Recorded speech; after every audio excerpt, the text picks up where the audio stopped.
Irmãos, eu sou natural do Maranhão, né? Amigo de Julimar, da Rose, Otaviano. Mas atualmente nós moramos no Ceará. Deus nos levou até lá e nós estamos no campo já tem uns 3 anos. E lá estamos aprendendo pela graça do Senhor Jesus Cristo. Irmãos, fui convidado, né? E Deus que convida, que faz o convite, eu creio nisso. E Ele que prepara, né? E eu oro para que essa palavra que vai ser falada aqui seja realmente a palavra que todos nós precisamos, tá, meus irmãos? Vamos colocar de joelhos para orar ao Senhor, pedindo a sabedoria dEle. Oremos. Santo e poderoso Deus, agradecemos ao Senhor, meu Pai, porque o Senhor é muito bom, Pai. O Senhor tem nos dado tantas oportunidades. Ajuda-nos, Senhor, a aproveitar essas oportunidades, meu Pai. Santo Deus, te agradecemos, meu Pai, porque aqui chegamos em segurança, na sua graça, na sua proteção. E pedimos aqui pelos irmãos que estão vindo, que o Senhor também os guarde, meu Pai, e os proteja. Para que eles possam também chegar e junto conosco possamos aprender mais do Senhor, meu Pai. Por favor, Senhor, peço ao Senhor aqui que fale por meio da sua palavra, meu Pai. E como está escrito, ao recebermos a sua palavra, recebemos a Cristo. E que possamos receber a Cristo nessa manhã, Pai. Em nome e por amor de Jesus Cristo. Amém. O título que eu separei para hoje, para nós estudarmos essa manhã, é Quem realmente você é? Você já fez essa pergunta para si mesmo? Quem realmente eu sou? Nós temos uma facilidade muito grande de olhar para o lado ou para os outros e acabar esquecendo de nós mesmos. E normalmente a gente olha para o lado e para os outros e olha erros. E ao contemplar os outros, nós ficamos cegos para os nossos próprios erros. E nos tornamos juízes e começamos a caçar erros e dificuldades. Todos nós aqui passamos continuamente por essa situação. E a pergunta que eu faço nessa manhã, quem realmente você é? Ela tem tudo a ver com o que nós vamos, ao longo desses minutos que seguem, vamos abordar. Porque dependendo da forma como você responde essa pergunta, varia a sua espiritualidade, sua vida, suas decisões, seus pensamentos, suas palavras, suas ações. Então, dependendo da forma como você se vê, é a sua vida religiosa. Então, vamos abrir a Bíblia em Jeremias capítulo 17, por favor. Alguns de vocês aqui têm de 20 anos para mais, né? 25, 30 anos, a maioria. Vocês lembram de alguns casos que surgiram nos noticiários, casos famosos, até que a mídia deu muita ênfase, como o caso da Suzane von Richthofen? Alguém lembra desse caso? Uma jovem que se reuniu com o namorado e o irmão e cometeram uma atrocidade, mataram os pais. Elise Matsunaga, vocês lembram? Que matou seu esposo, dividiu em 6 partes, colocou em malas. Vocês lembram desses casos?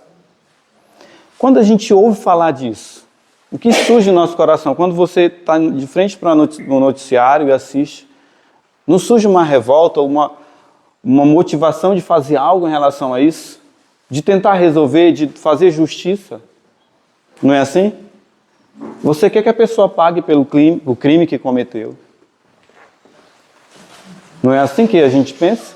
Normalmente, quando você ouve falar de algo errado, automaticamente surge no seu pensamento um desejo de fazer alguma coisa, alguma justiça. Só que a pergunta que a gente volta a fazer, quem realmente nós somos? O que nos difere dessas pessoas? O que nos torna diferente da Suzane, da Elise, do Guilherme de Pádua, acho que alguns de vocês acompanharam também, era muito famoso, era um ator. O que nos difere dessas pessoas? O que me torna realmente diferente? Será que eu sou diferente dessa pessoa? Eis a pergunta. Tá, irmãos? É muito provável que você ficasse ofendido se alguém chegasse para você e dissesse: você é um assassino. Você é alguma pessoa ruim, é um ladrão. Você é desonesto. Você já recebeu alguma informação desse tipo? Alguém chegou e falou para você isso? Ou falaram de você? Já aconteceu comigo. E eu fiquei extremamente indignado. Por quê? Eu não me via assim. Eu não me via dessa forma.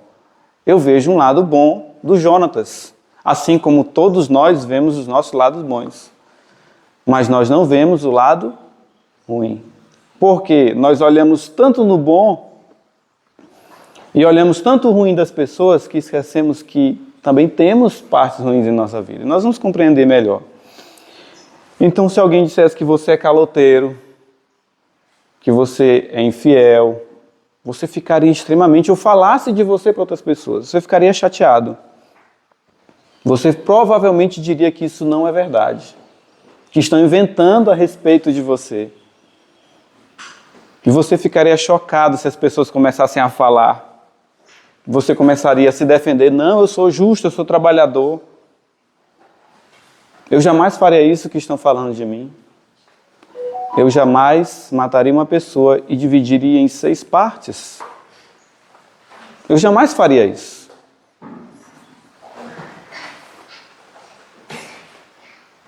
Eu jamais contrataria alguém para cometer um ato hediondo contra outra pessoa. Eu jamais.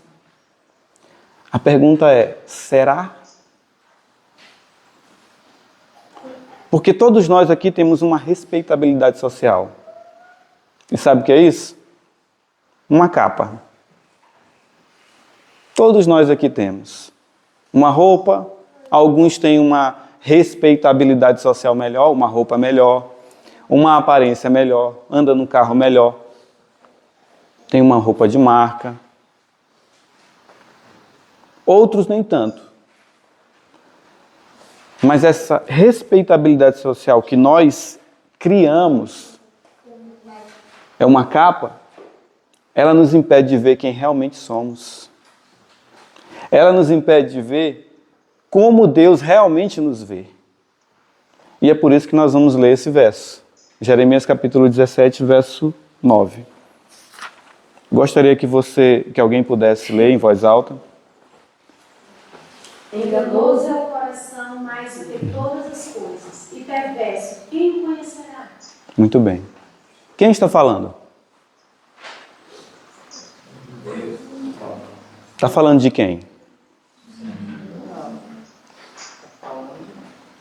De quem? De nós. Não. De mim. Deus não está falando de nós. Deus está falando de você. De mim. Então, por o seu coração ser enganoso, você mesmo não sabe o que você é. Mas quem sabe? Quem sabe? Deus sabe. Verso 10, pode ler, por favor. Eu, Senhor, esquadrinho o coração e provas as entranhas, e isso para dar a cada um segundo os seus caminhos e segundo o fruto das suas ações. Muito bem. Quem está falando? Deus. Eu conheço, eu esquadrinho. Então Deus sabe exatamente quem você é. Talvez você vai lembrar de uma história, Samuel, e quando ele foi na casa de Jessé, ele começou a ver o quê? Aparências. E ele olhou um homem forte, alto, bem aparentado. E Deus disse, olha, vai lá que um deles é o rei, será o rei de Israel. Ele viu, não é esse. E ele já ia dizer que era o primeiro. E Deus imediatamente interveio.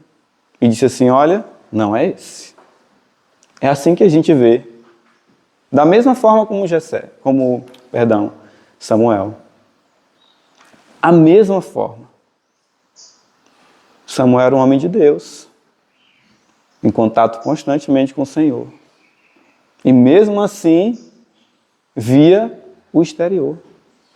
Mas Deus diz aqui, eu sou o Senhor e esquadrinho o coração. Eu sei exatamente quem você é. E porque eu sei exatamente quem você é e você não sabe quem você é, ele diz quem nós somos. É assim que o Senhor age. Vamos abrir a Bíblia em Apocalipse, capítulo 3. Quem somos?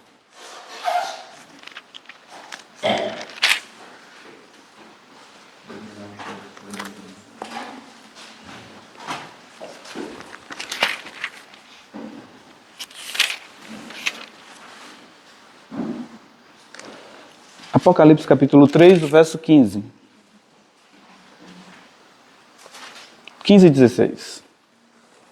Alguém pode ler, por favor? Eu conheço as tuas obras, que não és frio nem quente. Eu gostaria que fosse frio ou quente. Verso 16. Então, como tu és morno, e nem frio nem quente, vomitar-te da minha boca. Quem está falando? De quem Deus está falando? Não. De cada um de nós aqui. De mim e de vocês. Deus está falando que Ele conhece o quê? O que você fez. O que você pensa. O que você fala. Deus sabe exatamente. E o Espírito de Profecia diz que há um registro no céu de tudo que nós pensamos exatamente, milimetricamente escrito da forma como falamos, com o mesmo sentimento que tivemos ao falar. Coisa que o outro não sabe, a gente está falando algo com sentimento. E pode transparecer o outro, mas Deus sabe exatamente o que somos, o que falamos. E por Ele saber disso, Ele diz assim, ó, você não é nem frio e nem... Eu gostaria que você fosse frio ou quente. Se você fosse frio, você poderia avaliar, realmente eu preciso de algo melhor. Mas nós não sabemos, eu não sei. Então, como você é morno, como eu sou morno, vou te vomitar. É o que o Senhor fala, está aqui escrito. O Senhor sabe exatamente o que somos. Mas nós, o que dizemos de nós mesmos? Verso 17, vamos ler, por favor. Alguém lê?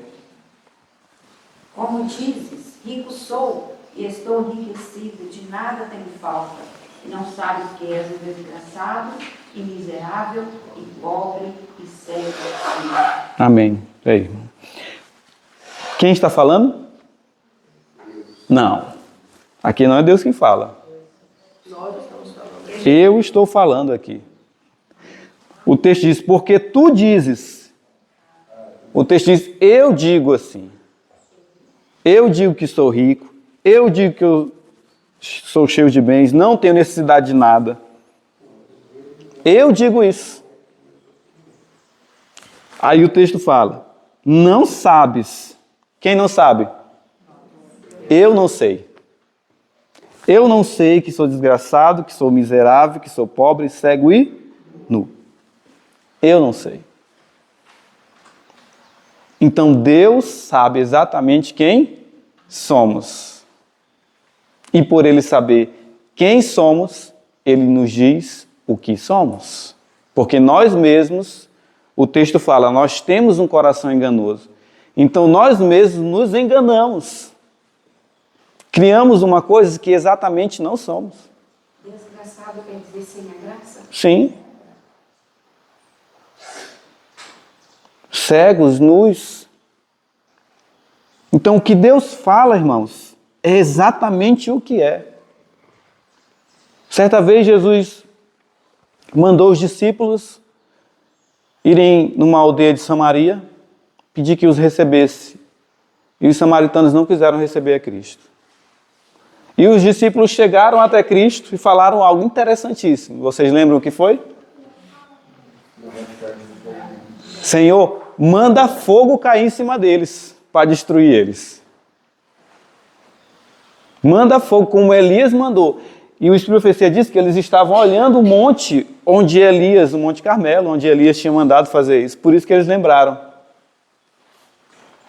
Eles estavam no mesmo local, olhando o monte. Ele disse, manda, Senhor, fogo em cima deles para matar, porque eles não quiseram te receber. O Senhor é o príncipe do céu. É o Messias. O Salvador. Eles não receberam. Pode mandar, Senhor. O que Jesus falou para eles? Vocês não sabem que espíritos são. É exatamente isso que Deus quer nos falar. Nós exatamente não sabemos quem somos. Eu estava ouvindo uma mensagem uns dias atrás que me fez repensar muitas coisas. E o mensageiro trouxe uma jarra bonita por fora, né? E essa jarra, ele disse, olha, vocês estão vendo o que tem aqui dentro da jarra? Não, né? Ninguém vê, porque estava muito bonito, não era transparente. E ele fez isso. Quando ele fez isso, caiu algo da jarra. E ele disse, olha, a crise é isso aqui. Quando acontece qualquer coisa na sua vida de forma inesperada, nesse momento é revelado o que está dentro da jarra. Nesse momento é revelado quem realmente nós somos. Então nós nunca vamos saber quem nós somos numa roda de amigos conversando.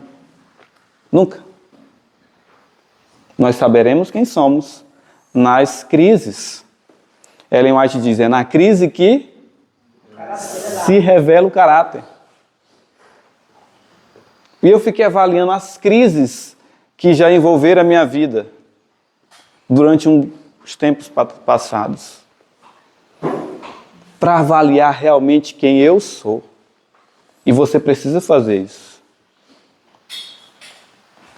Porque pode ser que você olhe para essas pessoas que nós citamos ainda há pouco, que cometeram atrocidades, e não se vê como elas. Mas está aqui, ó, homens que andaram com Cristo, que eu citei agorinha. Homens que andaram com Cristo, e no final da jornada de Cristo, quando ele ia procurar um lugar para repousar, o que eles disseram? Manda fogo e mata todos. Eles estavam praticamente 3 anos e meio com Cristo. 3 anos e meio, e não compreenderam. E o Senhor disse para eles, vocês nem sabem quem vocês são. Então, pode ser que nós tenhamos aí 20, 30, 40 anos de adventismo. E num determinado momento, Deus fala conosco e nos revela quem somos. E ao invés de aceitar, nós podemos fazer como muitos fazem, muitos fizeram. Culpar o outro.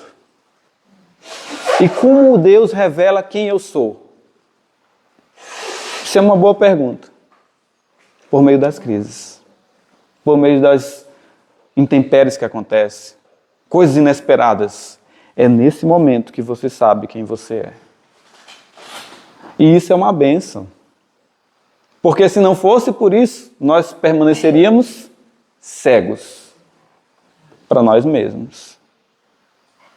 Se não fosse numa crise, nós permaneceríamos da mesma forma, nos justificando. Então Deus permite essas crises para que Ele possa revelar que caráter temos. Qual é o meu caráter? Qual é o seu caráter? Talvez 10 anos antes, se alguém chegasse para Elise ou para Suzane e falasse, olha, você vai cometer esse crime, elas olhariam e ficariam horrorizadas. Jamais farei isso com meus pais, com meu esposo. Nunca vou fazer isso. Pois é, assim mesmo que a gente se vê. Mas olha o que aconteceu. A mesma natureza que as pessoas tinham é a mesma natureza que temos. Qual é a inclinação? Quais foram as inclinações que levaram elas a fazerem isso? O egoísmo, o orgulho, a avareza. Nós não temos isso em nós? A mesma semente. O que nos difere delas, dessas pessoas? Nós ainda não regamos a semente. Ou talvez a semente ainda não produziu fruto, já foi bastante regada. Exatamente, irmãos. Então temos que ter muito cuidado, porque dia após dia nós podemos estar regando uma semente maligna. E essa semente produzirá frutos. Quem imaginou aqui que uma mãe tem coragem de comer o filho? Quem imagina uma mãe? Você que é mãe, tem coragem de comer seu próprio filho? Que você cuida aqui com tanto carinho, com tanto amor, que alimenta, que educa. Aconteceu, irmão. Não foi só uma vez no passado. Quando os muros de Jerusalém se fecharam, por 2 vezes, aconteceu isso. É na crise que se revelou? Exatamente. Então, a circunstância, se nós não regarmos a semente correta, a circunstância vai nos determinar. Exatamente. A circunstância de estar com fome, a circunstância de estar sem alimento, sem esperança, faz você desenvolver um fruto que você regou durante anos. E, irmãos, não está longe de nós isso. O Espírito de Profecia diz que as coisas que aconteceram no passado é uma tênue sombra do que virá. Você já viu, já parou para pensar, quando você passa um dia sem comer, o que você sente? Você fica irritado, chateado. Você coloca a culpa no açúcar. Não, estou sem glicose. É assim, eu já ouvi muito isso. Revela. A circunstância está revelando quem você é. Então, irmãos, Deus permite essas coisas para que nós possamos ver quem realmente somos. E não importa qual nível de classe social você pertence, qual o padrão da sua vestimenta, qual carro você tem na garagem ou o valor que você tem na conta bancária. As circunstâncias revelarão quem nós somos. Mesmo que nós tenhamos uma aparência de piedade gigante,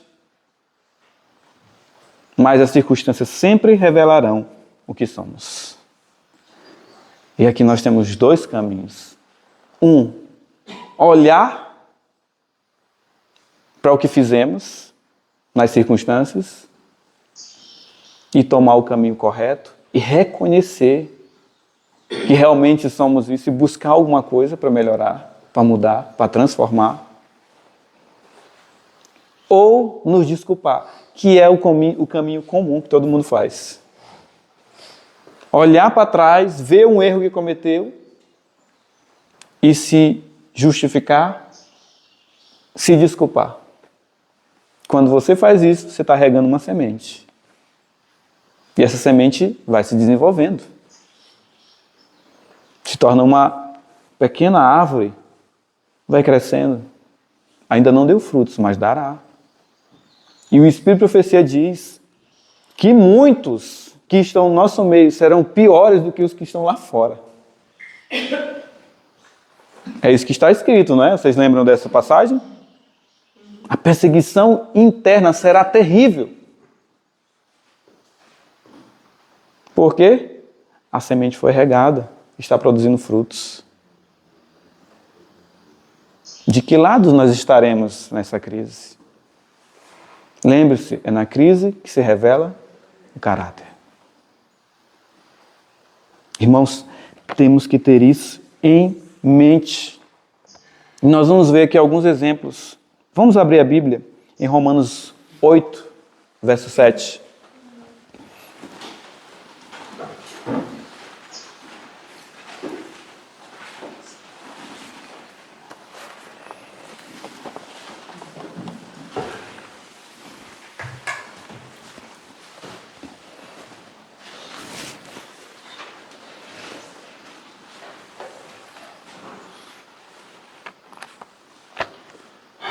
Amém? Por favor, alguém pode ler? Porquanto a inclinação é inimizade contra Deus, pois não é sujeita à lei de Deus, nem em vantagem do pode-se. A inclinação da carne. Da carne, ministra-me da carne. Da carne. Que carne? A nossa carne. A minha carne. A inclinação da minha carne é o quê? Inimizade contra Deus. O que é inclinação? Tendência, desejo, vontades. As minhas e as suas vontades são inimizade. Inimizade é o contrário de amizade. Ou seja, vai contra aquilo que Deus estabeleceu. É inimizade. O meu desejo, aquilo que eu desejo, na grande exclusiva, na totalidade, vai em desencontro àquilo que Deus quer. A minha inclinação é inimizade contra Deus. Então, o que a sua carne, o que você, o que eu sou capaz de fazer? Se eu estou em inimizade contra Deus, o que realmente eu sou capaz de fazer? Vamos abrir a Bíblia. Gálatas capítulo 5, verso 19 a 21. O que eu sou capaz de fazer? Alguém pode ler? Porque as obras da carne são manifestas, as quais são prostituição, impureza, lascívia, idolatria, feitiçaria, inimizades, porfias, emulações, iras, pelejos, dissensões, heresias, invejas, homicídios, bebedices, glutonarias e coisas semelhantes a estas, acerca das quais nos declaro, como já antes vos disse, que os que cometem tais coisas não herdarão o reino de Deus. O Senhor está dizendo que as obras da carne, ou seja, o que você é capaz de fazer, é impureza, adultério, fornicação, lascívia, idolatria, feitiçaria, ódio, discórdia, rivalidade, ira, porfias, rebeliões, heresias, invejas, homicídios, bebedeiras, orgias e outras coisas semelhantes a essas. Você não sabe quem você é. O seu coração é enganoso. Deus fala exatamente quem somos aqui. As obras é o que sai. É quando a crise acontece e sai. O que é revelado. Então você vai olhar para esses textos e vai ver, eu já fiz algumas coisas dessas. Provavelmente. Porque isso é obra da carne. É obra de um coração carnal. Então, dessa forma nós precisamos ver quem somos. Quando vemos exatamente quem somos, agora sim, Deus pode mostrar quem podemos ser. Mas enquanto não reconhecermos que somos isso que nós estamos lendo aqui, adúlteros, fornicadores, rivais, iracundos, rebeldes, invejosos, homicidas, enquanto você não reconhece que você é isso bem aqui, você vai continuar olhando para alguém que cometeu um desses pecados e vai, dentro de você, criar um senso de justiça em relação a essas pessoas. Ao invés do sentimento que houve em Cristo, que quando olhou alguém que foi pego em adultério, o que ele fez? Eu não te condeno. Alguém que merecia morrer. Então, quando reconhecermos exatamente quem somos, nós vamos olhar para os outros que cometem ou cometeram pecados e olhar com os olhos que Cristo olha. Os olhos de misericórdia.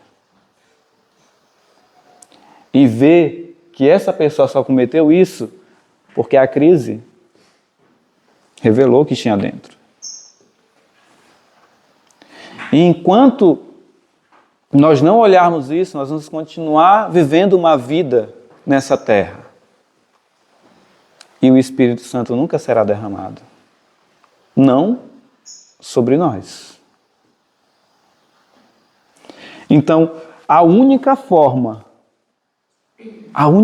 da mensagem que será pregada no mundo inteiro e vai ser abordada aqui, essa mensagem, ser levada será a única, o pré-requisito será que eu reconheça primeiramente quem eu sou e procure imediatamente resolver essa questão. Não tem outra forma.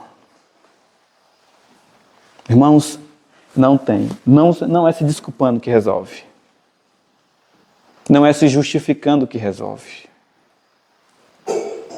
É imediatamente buscando quem pode resolver. Então, quando você olhar para alguém que cometeu algum ato de atrocidade, e você vai poder encaminhar essa pessoa a quem pode resolver. Mas enquanto isso, você vai olhar com olhar de juiz. Vamos finalizar lendo um texto. Ezequiel capítulo 36. É bem conhecido. Como eu falei no início, eu fui para o campo há uns 3 anos.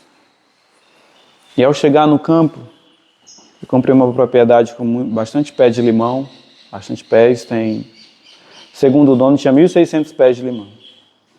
Bastante, né? E eu não tinha como, no momento lá, eu estava preocupado com a reforma da casa, fazendo as coisas, preparando para a esposa vir. E eu deixei o filho da pessoa que eu comprei a propriedade responsável por pegar o limão, colher, levar para a Ceasa e vender. E a gente acertou um determinado valor e ele começou a fazer isso. E um determinado momento, os vizinhos chegaram para mim e disseram, olha, ele está vindo à noite. Vindo à noite, fazer o quê? Não, pegar e levar o limão. Estranho. Eu comecei a verificar, no outro dia de manhã eu ia olhar e ele levava a caixa cheia. Então, no caminho ia caindo, né, os limões. Eu conversei com ele e disse, amigo, não está dando certo. Toda vez acertei com você, que você tira o limão, vem aqui, eu confiro as caixas e você leva. Era bastante caixa até. Tudo bem. Ele continuou a fazer isso. E os vizinhos me avisaram, olha, está indo à noite. Eu disse, amigo, então vamos fazer o seguinte, vamos cancelar o que a gente acordou aqui. Não está dando certo. Eu acordei com você para que você pegasse o limão, viesse aqui, eu fizesse a conferência das caixas para que você pudesse ir. E você não aceitou, então Não está dando certo. Então vamos finalizar o acordo. Finalizamos, tudo certo, tudo em paz. Ok. Passou um tempo e os vizinhos chegaram para mim, olha, ele está levando um limão. Eu disse, como assim? Eu já falei com ele, já disse que eu não queria mais. E ele está continuando a levar o limão. E de noite, aquela coisa me subiu de uma forma. Então fui lá na casa do pai dele, que tinha me vendido a propriedade. Conversei com ele, olha, eu já falei com seu filho, já pedi para ele não tirar mais. E ele continua tirando. Continua entrando na minha propriedade sem a minha autorização. E a lei me permite que quem entra na minha propriedade sem a minha autorização, o que eu faço? Posso atirar. Falei isso para ele. Quando eu falei isso para ele, sério como eu estava, ele começou a tremer. O senhor de idade que tinha me vendido a terra. E eu simplesmente peguei meu veículo e voltei para o sítio. E na volta eu comecei a refletir. Se eu acabei de ameaçar uma pessoa. E agora, Senhor? E o Senhor começou a trabalhar na minha mente. Isso é errado, você fez errado. Não era para você fazer isso. E eu tentando me justificar de todas as formas. Não, mas a lei me garante. Se alguém entrar na minha propriedade, eu posso atirar. Mas o Senhor começou a trabalhar na minha vida. E eu cedi à oportunidade que Ele me ofereceu. Então fui lá, me humilhei perante o pai dele, pedi perdão. Disse que não era o propósito do Senhor, que eu tinha feito algo e eu estava arrependido disso. Depois pedi para que ele viesse lá em casa, ele foi com medo, o filho, né? Com bastante medo, nem quis entrar. E pude consertar lá com ele, conversei, pedi perdão, conseguiu reverter a situação. Mas é na crise que se revelou. O texto que nós lemos diz que há homicídio. Talvez eu não cometi aquele ato hediondo porque eu não tive a oportunidade. Se eu tivesse pego ele tirando limão de noite, como seria? Irmãos, o que impede de nós cometermos homicídio ou adultério, às vezes são falta de oportunidades. Porque há tudo isso dentro de nós.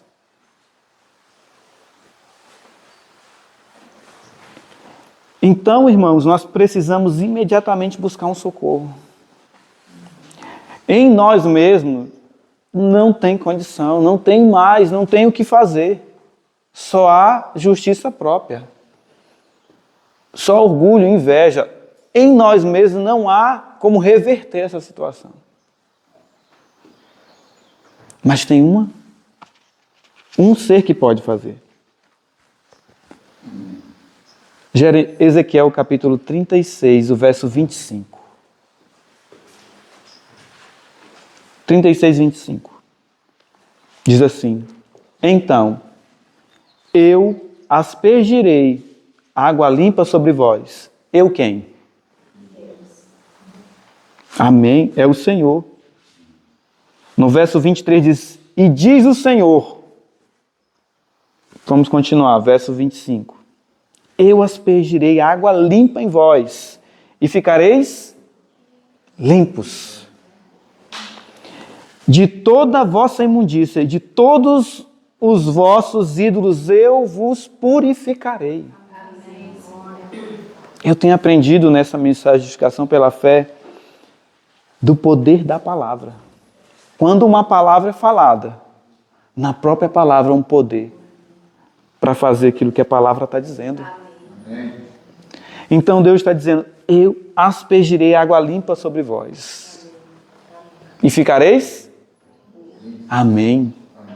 Eu creio. Continuando. Limpo de toda a sua imundícia.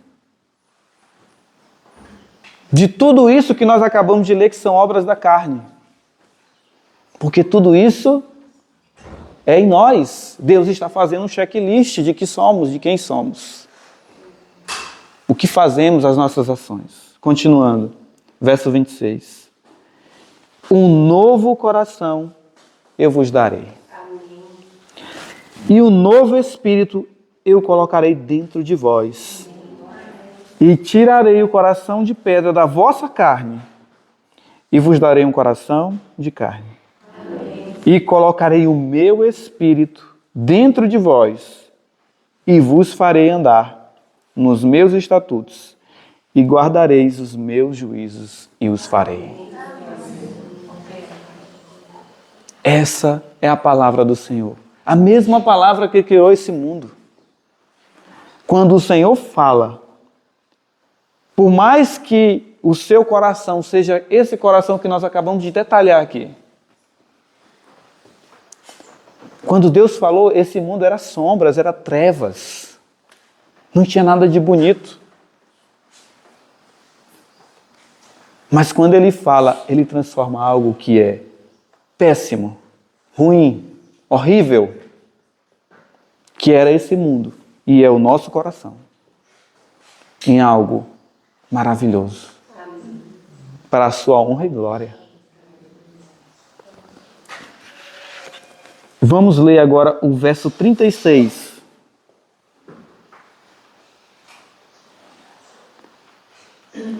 O finalzinho do verso 36. Diz o Senhor, é no final do verso 36. Diz o Senhor, eu o falei, eu farei. Amém. Quando eu leio isso, isso me enche de alegria.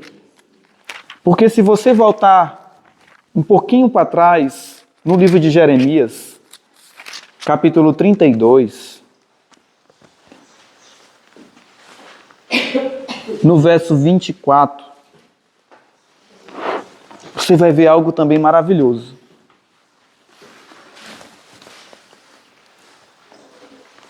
Perdão, não é o verso, a gente vai ler o verso 24. Mas é o verso 40. Vamos ler do 38, perdão, para melhorar a compreensão. 38. Jeremias 32, verso 38. Todos encontraram? E eles serão meu povo. Quem está falando? O Senhor. E eu serei o seu Deus. E eu lhes darei um coração e um caminho para que eles possam me temer para sempre, para o seu bem e para os bens dos seus filhos e dos seus filhos após eles. Amém.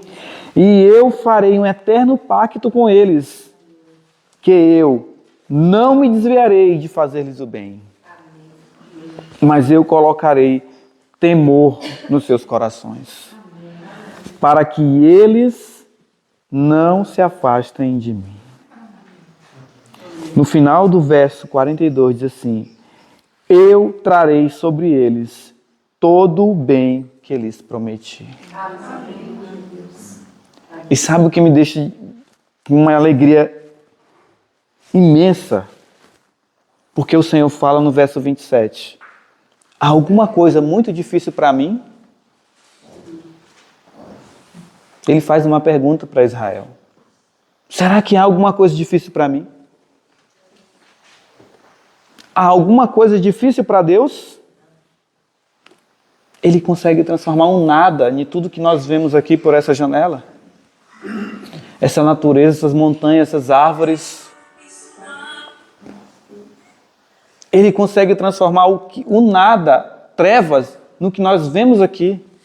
Eu acordei um pouco mais cedo hoje, nós estávamos conversando lá embaixo, e o nascer do sol, alvorecer, tão lindo, entre as montanhas.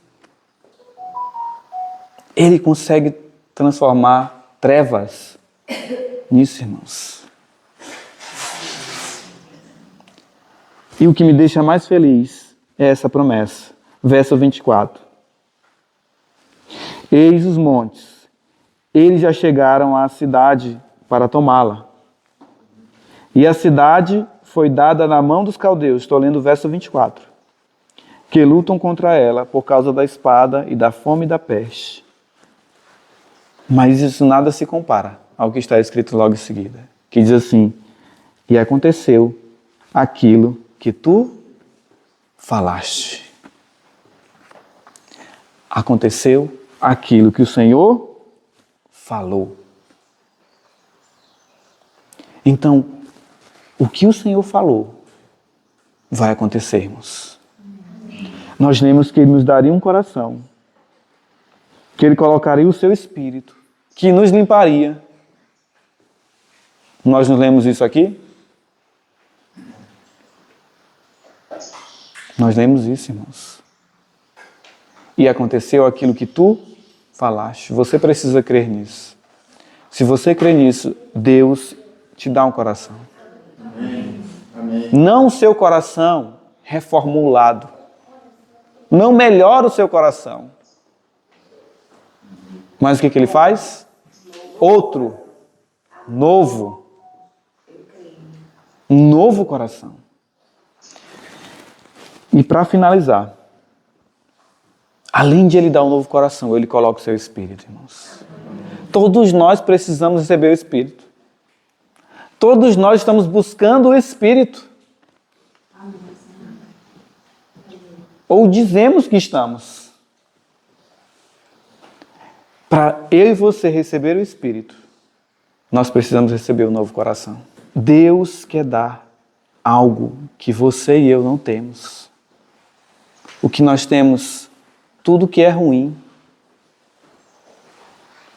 O que nós somos, Deus já revelou. E se Ele prometeu dar, Ele é fiel em cumprir. Se Ele prometeu dar, Ele tem tanto poder para cumprir, irmãos. Só que se nós continuarmos voltando ao passado, alimentando uma planta, vamos colher frutos amargos, frutos terríveis. Você olha para Satanás. Satanás, a Bíblia diz que ele pode se transformar em um anjo de luz, não é isso? Não é isso que está escrito? Quem mais tem uma maior capacidade de parecer bem? Quem mais do que Satanás? De você olhar a capa e ver, esse é uma pessoa de Deus. Quem mais? Ele tem um poder de se transformar em um anjo de luz. De enganar pessoas. Mas o Senhor vê além disso. Então, por Ele ver, Ele nos dá o remédio. Então, quanto mais cedo eu reconhecer quem eu sou, mais cedo eu vou buscar imediatamente a solução para isso, que é Cristo. Essa mensagem é tão poderosa, irmãos.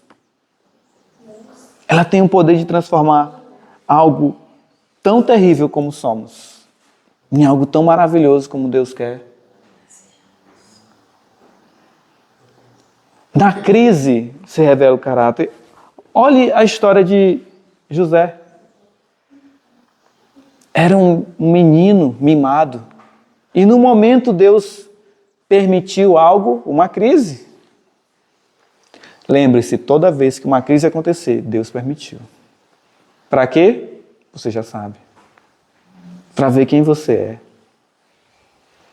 E então, no final da vida de José, ele estava no Egito. O pai tinha acabado de falecer. E os irmãos se reuniram, vamos escrever uma carta pedindo perdão, clemência. Porque o nosso pai faleceu, José vai vir com tudo para cima de nós. Ele tem poder para nos esmagar, para nos matar. Quando José recebeu aquela carta, está escrito em Gênesis capítulo 50, o que ele fez? Chorou. Chorou copiosamente. Porque aquele não era o seu caráter. Agora, nele estava o caráter de Cristo. Alguém que tinha feito mal a ele. O que ele fez? Chorou. Por quê? Porque ele viu que não era ele. Não era mais ele. Para finalizar, a palavra do Senhor diz assim: vós já estáis limpos pelo quê? Pelas palavras que eu tenho falado. Essa é a palavra do Senhor. A única que pode limpar. Ele diz que aspergiria água para nos limpar. O que nós acabamos de ler tem o poder suficiente para nos limpar, irmãos. Nós podemos escolher aqui, sair daqui limpos pela palavra, ou permanecer sujos. Sujos. Nós podemos escolher. Então a nossa oração deve ser a oração de Davi. E qual é a oração de Davi? Cria em mim, ó Deus, um novo coração. Se você quer receber um novo coração, você precisa pedir. Reconhecer e pedir. Deus não dá para quem não tem necessidade. Precisamos imediatamente buscar a Cristo. Eu vou ler uma pequena parte desse livro aqui, Vivendo pela Fé, que diz assim: quando você se convencer de que de fato você é desesperadamente perverso, então verá a necessidade de se livrar completamente do coração carnal e herdado, em vez de tentar torná-lo aceitável a Deus por meio de seus esforços para conservá-lo. Você estará pronto para aceitar o novo coração que Deus lhe dá sob a condição de perfeita submissão a Ele. Estará disposto a receber Jesus Cristo habitando em seu coração pela fé. Cabe a você escolher entre um coração desesperadamente perverso e um que é infinitamente bom. Então, Deus nos estende aqui a oportunidade. Certa vez o irmão Julimar apresentou uma mensagem e aquela mensagem me impactou muito, falando sobre aproveitar as oportunidades. E ele mostrou várias pessoas que em determinados momentos na vida tiveram oportunidades e não aproveitaram. E eu fiquei avaliando para mim mesmo: Senhor, o Senhor tem me dado tantas oportunidades e eu permaneço mesmo. Naquele momento, quando ele pregou, eu estava pensando: Senhor, me ajuda. Transforma esse coração, para que essa oportunidade que o Senhor tem me dado, eu não rejeite. Todas as pessoas que foram citadas aqui tiveram oportunidades de fazer o diferente. E todos nós aqui temos oportunidade. Precisamos aproveitar as oportunidades que Deus nos dá. Vamos orar. Querido Deus, Santo e bom Pai, aqui vimos, Senhor, quem realmente somos. Sujos, frios, egoístas, avarentos, orgulhosos, invejosos. E o Senhor nos mostra, porque o Senhor sabe que de outra forma nós não veríamos nós mesmos, Pai. E por o Senhor saber disso, o Senhor faz questão de revelar quem somos. Para que ao vermos a nossa necessidade, as nossas fraquezas, ao vermos realmente quem somos, o Senhor tem a oportunidade de apresentar algo que é melhor, meu Pai. Algo superior. E o Senhor nos apresentou aqui, meu Pai. Te agradecemos porque o Senhor é bom. A misericórdia que o Senhor tem conosco.